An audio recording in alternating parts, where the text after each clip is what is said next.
What if I told you that your entire life, past, present, and future, has already been documented? Your birth, who you fall in love with, and even how you eventually die, all recorded in the same location. Welcome to the Library of Babel. No, not the biblical tower, I mean this thing.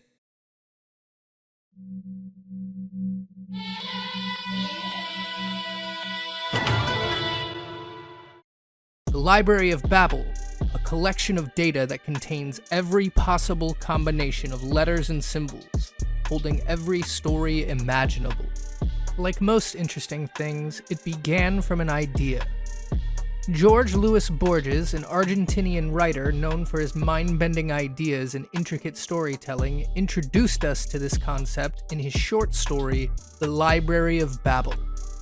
But what exactly is this library, and what can it tell us about our own quest for meaning? Inspired by Borges, in 2015, the author and coder Jonathan Basile attempted to create a digital library of Babel using modern technology. However, due to the sheer amount of memory required, he concluded it was not achievable. So, Basile attempted to simulate the library instead. Or at least, that was the case. The library is now in its second iteration, and Basile writes, "When the project began, I thought that even a virtual universal library faced insurmountable limits that made its realization impossible. But with the help of some advice I received from friends and visitors to the first version of the site, I'm happy to say that I've proven myself wrong." Basile then goes on to say, "Because the virtual world often inspires suspicion, I feel I should explain how the new library functions to reassure anyone who think some chicanery was at work. I would be the first to be disappointed if the site did not truly contain what it claims to. Every possible page of 3,200 characters. Not only does Basile describe how both the old and new versions work, he even posted the source code so that you can check it out for yourself. Basile's version was written in C++ and even includes an Anglish feature that points out words and clumps of words, and even a search feature. We can utilize this search feature to look for words and phrases and find different locations where they appear within the library. The library contains a series of digital hexagons, each with 4 walls, 20 shelves, and 640 volumes. Each of the approximately 10 to the power of 4,677 potential books is composed of 410 pages, with each page containing 3,200 characters.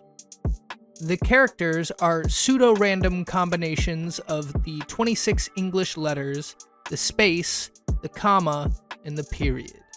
10 to the power of 4,677 is an absurdly high number. And when I say absurdly high, I mean I don't even know what to compare that to, it's so large.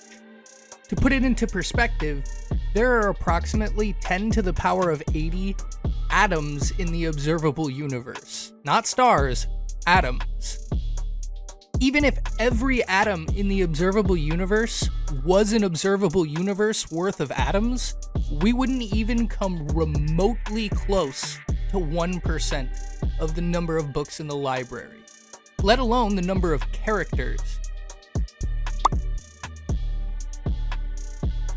If we were looking for one specific book from the library, and we attempted to find it by pulling it at random, you would have better chances of having sex with every celebrity you can possibly think of in a row than you would pulling the right book.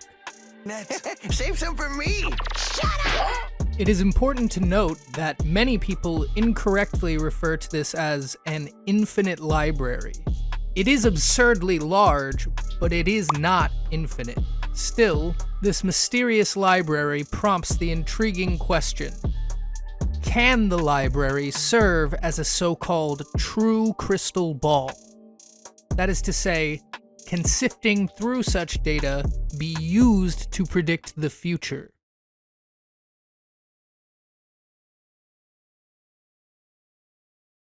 Possibly, but the longer you consider how we might do it, the more prohibitively difficult the task becomes.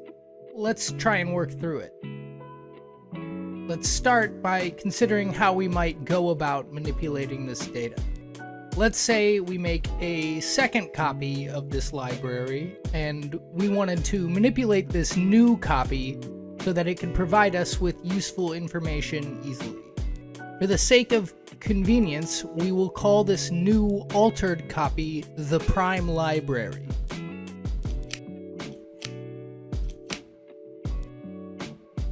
First, we would need to remove all the random text to find the meaningful pages. But how do we decide what is and is not nonsense? Well, since spaces are included in our set of characters, we can separate out the words and we can break down pages into individual words.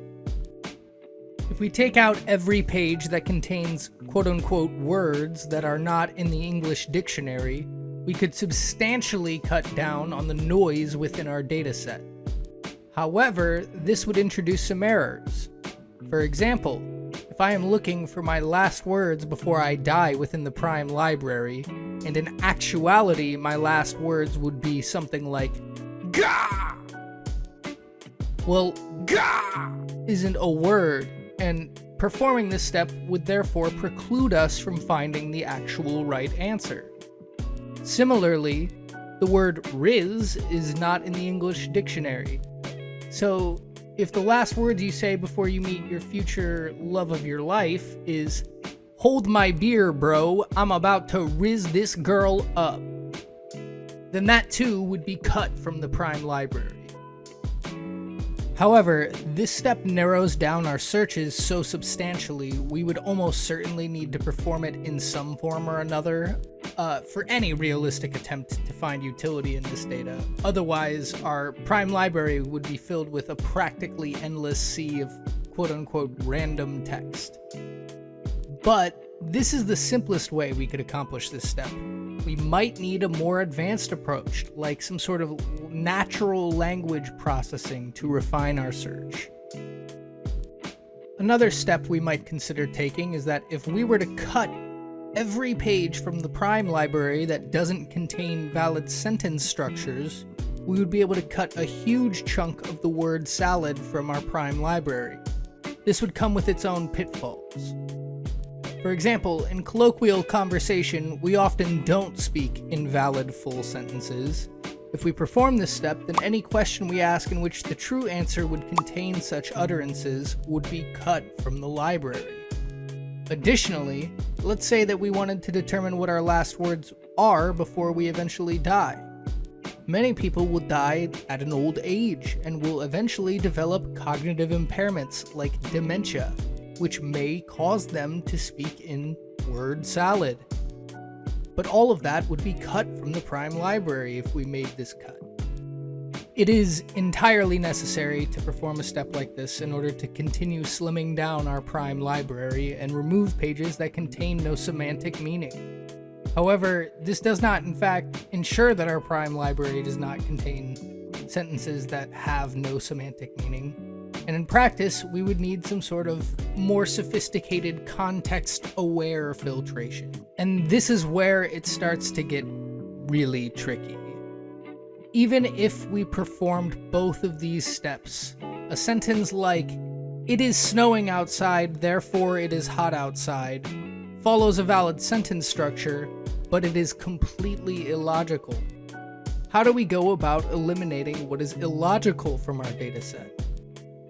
Well, this is a bigger problem than it might seem, as we operate in a world where we don't necessarily know everything that is possible. If we took a Bayesian approach and said it was only logical to include sentences that describe things that have already happened, then we would effectively cut out all the illogical possibilities from our prime library. However, if we perform this step, we would also cut out from the library all of the true statements about things that have never been documented. For example, if someone in 1941 wanted to know if computers would ever have the capacity to generate art, then the Prime Library would not contain any results that say that it could, because in 1941, that hadn't truly happened yet. Similarly, if a Civil War soldier tried to use our Prime Library to find out who the most profitable American producer of bayonets would be in the year 2024, they would be unable to get accurate information, since technological advancements in weaponry have since made bayonets obsolete. Cutting out what seems illogical by defining logical as what we know has happened would effectively prevent the Prime Library from functioning as a true crystal ball. But maybe we can take an alternative approach to determining what is logical versus illogical. So far, I have suggested cutting data because it would make it substantially easier to deal with this enormous dataset if it were smaller. But what if, instead of making any more cuts to the data, for the sake of logic at least, what if we implemented something like a large language model trained exclusively on factually correct information to sift through it? We can call this implement the logic module. By using probabilities to predict whether statements are logical, we could make informed predictions about the future. However, this logic module could only really address known unknowns, things that we know that we don't know. Unknown unknowns, things that we don't even know that we don't know, cannot be predicted by this technique. Additionally, even with informed predictions, we wouldn't cover everything that we might want to know about the known unknowns. And even if the factual dataset that we used in the training process included all the information pertaining to your entire life, if we were to attempt to determine how you might die, all the relevant data might suggest that if you are a smoker who only eats red meat with genetic predispositions towards cancer, that you will likely die from cancer. However, if you actually die by getting run over by a bus filled with drunk college girls on their way to a Taylor Swift concert, then there would be no way for whatever logic module we use to actually predict that. That is to say, it can only tell us what would be the likelihood of each possible event, not necessarily what would actually happen. Or similarly, we can imagine a possible universe where a stray cosmic ray collides with your next-door neighbor's brain, right in the amygdala, causing a tumor that maximizes his aggression, such that the next morning, as you step outside to take out the trash, he is thrown into an uncontrollable rage and murders you. Without incorporating a literal physical theory of everything into our logic module, how would we ever predict the trajectory of this stray cosmic ray? And all of this is ignoring many other problems. The practical and technical problems of manipulating a dataset this large, the impact of historical biases and discrepancies, the problem of hallucinations in large language models, the problem of ambiguous interpretations and rephrasable sentiments, and the ethical implications of how a true crystal ball could be abused. Just to name a few. Who's that Pokemon?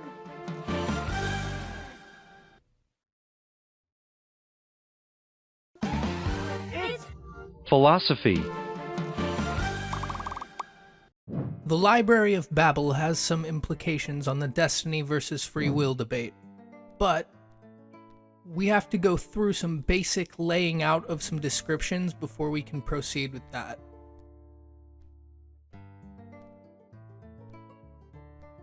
Particularly because, in my opinion, the state of the pop philosophy debate has been perpetuating what I would argue is a false trichotomy. But first, let me give you a basic overview for the classical problem. There are classically three schools of thought in this determinism versus free will debate. But as I will point out, depending on your perspective, there is actually only two. But there's a replacement for the lost one, but we'll get to that in a second. The first is hardline determinism. There are many ways to describe it mechanistically, but most popularly it is the idea that if everything in the universe follows a chain of causes and effects, then everything, even human choices, are predetermined from following the chain of causes and effects that led from the start of the universe until now. For example, let's say you're hungry for lunch and your two choices are either Burger King or McDonald's. Do you actually have a choice? The word choice invokes free will, but if your ultimate decision is actually just the product of the laws of cause and effect, following a predetermined trajectory, then you couldn't really have chose differently. So wouldn't that mean that you don't really have a choice in the matter? The hardline determinist position is that whether or not you go to Burger King or McDonald's is not a decision that you actually have the capacity of making. Rather, whichever restaurant you do end up going to is a product of your brain states that are processing memories of your prior experiences. That whichever choice you allegedly could have made is actually the one you had to go to, because the chain of causes and effects determined it to be so, and that any semblance of choice that you have in the matter is purely an illusion of choice. The second is libertarian free will. The word libertarian here is not the same as political libertarianism. Proponents of libertarian free will believe that if humans have free will, then their choices are indeterminate, and that free will allows conscious decisions to be the sources of causal chains.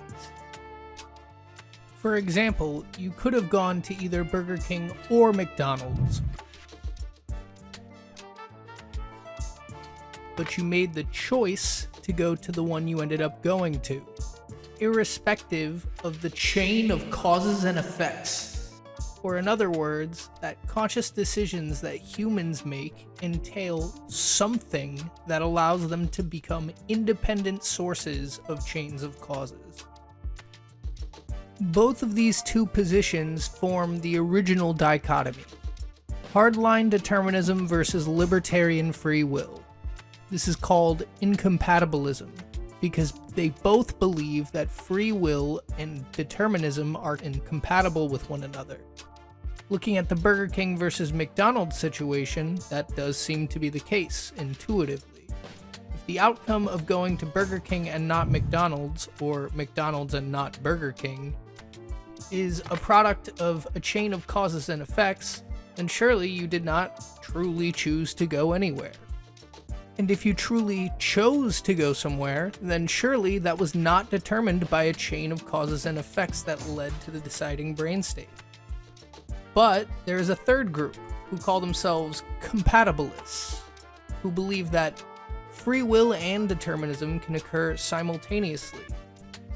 And then with these three, we have formed the classical trichotomy. So why do I call this a weak or a false trichotomy? The problem with this classical trichotomy is that libertarian free will is not actually as antithetical to hardline determinism as it might seem. Hardline determinists believe that everything follows from cause and effect, but believers of libertarian free will only reject determinism when it comes to human behaviors. That is to say, the two philosophical opinions operate on entirely different domains, and are therefore not really a real dichotomy. In the Burger King versus McDonald's example, let's say that you ultimately go to McDonald's, and you end up getting diarrhea from your McNuggets. Both hardline determinists and libertarian free will proponents would say that the diarrhea was caused by you going to McDonald's for lunch. They only disagree about whether or not you made some sort of free decision to go to McDonald's in the first place. We can say that if hardline determinism is true, then libertarian free will is not. But saying the existence of libertarian free will invalidates determinism would be like saying that an error in the fossil record disproves evolution. Well, no, not really. The domain of these two theories is simply not the same. It would only show that the concept is more complicated than our current formulation, not that an antithetical formulation is true. This is a domain mismatch, and consequently, libertarian free will cannot be the opposite position of hardline determinism. Rather, it accepts some level of determinism, only rejecting it when it comes to the idea of conscious decisions. That is literally just a form of compatibilism. The true opposing position to hardline determinism would be that everything in the universe is the product of free will. This has the same domain, and is a position that would almost necessarily require some sort of theological backing or some sort of belief in a higher power that is making a series of instantaneous decisions that impart the illusion of the chain of causes and effects. I call this position hardline free will, and it's not libertarian free will. The true trichotomy would be compatibilism versus hardline determinism versus hardline free will. It still makes sense to talk about the classical trichotomy, but there is a domain mismatch. The classical trichotomy requires that we narrow our considerations because libertarian free will explains only conscious decisions, whereas determinism explains everything, including conscious decisions.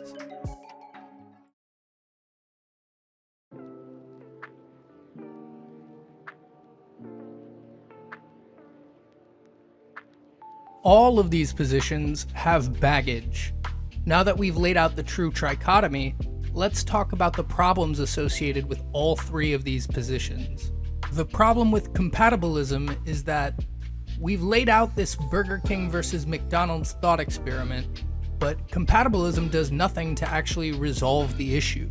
It simply asserts, well, maybe we have both, and then arbitrarily decides what is free and what is determined without providing a clear and uncontroversial explanation of how these seemingly contradictory ideas can be true simultaneously.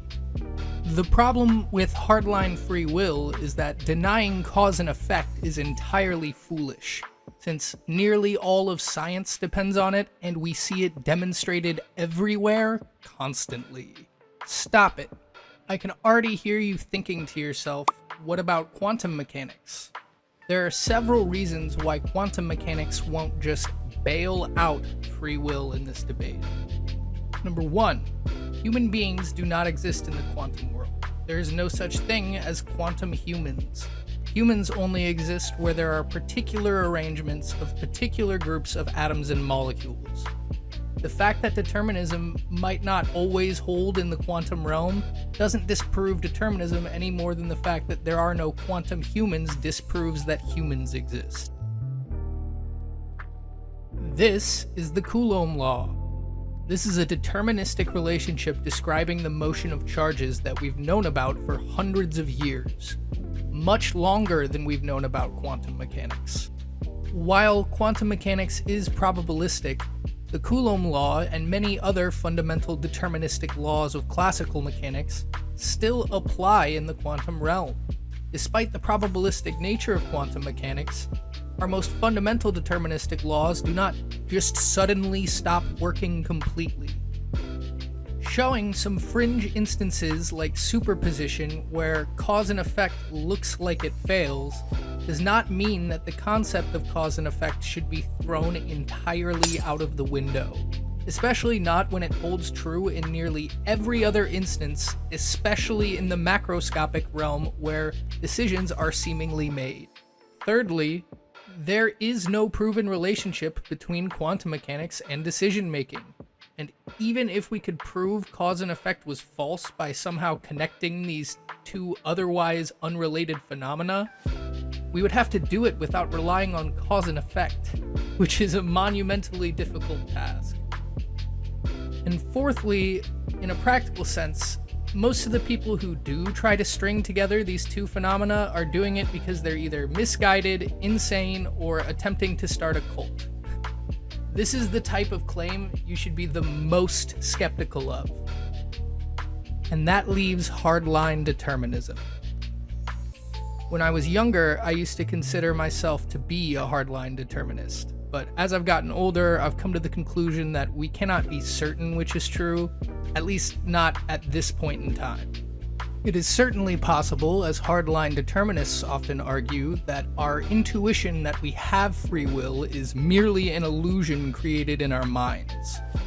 But, for practical reasons, we have to act as though free will exists regardless, since the concept of ethics dissolves in a world without it.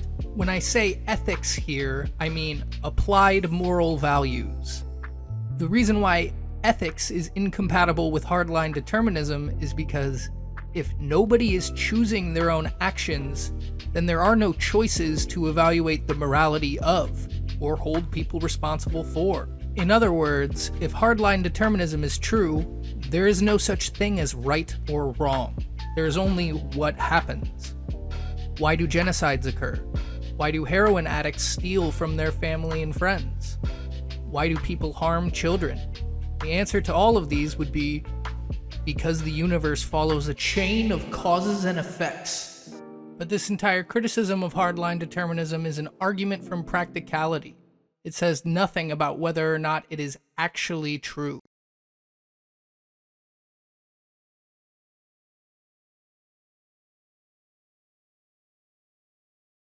Finally! So what about our Library of Babel? What implications might it hold for the determinism versus free will debate?